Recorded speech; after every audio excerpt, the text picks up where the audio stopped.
આજે સમગ્ર દિવસ દરમિયાન રોડ શો કરી જાહેર સભા સંબોધન કર્યા બાદ શક્તિ પ્રદર્શન કર્યા બાદ આવતીકાલે ફોર્મ ભરશે અમિત શાહ। નમસ્કાર, હું છું ઈમાની, આપ જોઈ રહ્યા છો ન્યૂ ગુજરાતી ન્યૂઝ। લોકસભા ચૂંટણી માટે ઉમેદવારી પત્ર ભરવાના શરૂ થઈ ગયા છે, ત્યારે આ તરફ ગાંધીનગર લોકસભા સીટના ભાજપના ઉમેદવાર અને કેન્દ્રીય ગૃહમંત્રી અમિત શાહ આવતીકાલે એટલે કે 19 એપ્રિલના રોજ ઉમેદવારી પત્ર ભરવાના છે। જોકે ઉમેદવારી પત્ર ભરતા પહેલા આજે અમિત શાહ ગાંધીનગર લોકસભા વિસ્તારમાં રોડ શો કરશે। વિગતો મુજબ આજે સવારે સાણંદ અને કલોલમાં રોડ શોનું આયોજન છે, જ્યારે સાંજે 4 વાગ્યા બાદ અમદાવાદમાં અમિત શાહ રોડ શો કરશે।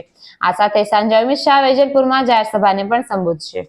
ગાંધીનગર લોકસભા બેઠકના ભાજપ ઉમેદવાર અમિત શાહનું આજે શક્તિ પ્રદર્શન યોજનાર છે, ત્યારે આજે વિજય શંખનાદ સાથે અમિત શાહ 14 કિલોમીટરનો ભવ્ય રોડ શો કરશે। આ અંતર્ગત બુથ સ્તરથી સોસાયટીઓ સુધી પ્રચાર કરવામાં આવશે। વિગતો મુજબ સાણંદથી કલોલ સુધી બપોર પહેલા રોડ શોનું આયોજન છે, ત્યારબાદ અમદાવાદમાં રાણીપથી રોડ શો શરૂ થશે, જેમાં સાબરમતી, ઘાટલોડિયા, નારણપુરા અને વેજલપુરમાં રોડ શોના સમાપન બાદ કેન્દ્રીય ગૃહમંત્રી સભાને સંબોધન કરશે। તમને જણાવી દઈએ રોડ શોના રૂટ શું છે।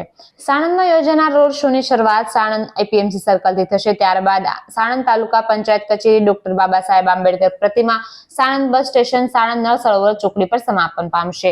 જ્યારે કલોલમાં યોજાનાર રોડ શોની શરૂઆત જેપી ગેટથી થશે, જ્યાં ડોક્ટર બાબા સાહેબ આંબેડકર પ્રતિમાથી આગળ વધી ભવાનીનગર ચાલી ખૂની બંગલા તળાવ રોડ અને ટાવર ચોક પર સમાપન પામશે।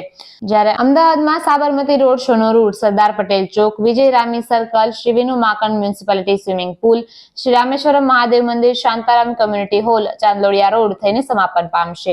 જ્યારે ઘાટલોડિયામાં યોજાનાર road show Chandlodia road, Umiya hall જંકશનથી શરૂ થશે, અમૂલ ઓડા ગાર્ડન ચોક થઈને પ્રભાત ચોક, વીર મહારાણા પ્રતાપની પ્રતિમા, ગૌરવ પથ અને ત્યારબાદ રત્ના પાર્ક અને નિર્ણયનગર પર સમાપન પામશે। નારણપુરામાં યોજાનાર રોડ શોની શરૂઆત રન્ના પાર્કથી શરૂ થઈને Chaiwale, Patel dairy, AEC bridge, Sahajanand avenue, solar flat, Jaydeep hospital, Loyola school અને કૃષ્ણા ડેરી પર સમાપન પામશે। જ્યારે વેજલપુરમાં અંતિમ રોડ શો કર્યા બાદ જીવરાજ પાર્કથી શરૂ કરીને તુલસીવન સોસાયટીથી થઈને વેજલપુર લાઇબ્રેરી અને જિમ્નેશિયમ સાથે કોર્પોરેશન વોર્ડ ઓફિસ પાસે વેજલપુર સમાપન પામશે અને જાહેર સભાને સંબોધન કરશે। આવી જ માહિતી માટે જોડાયેલા રહો ન્યૂ ગુજરાતી ન્યૂઝ પર।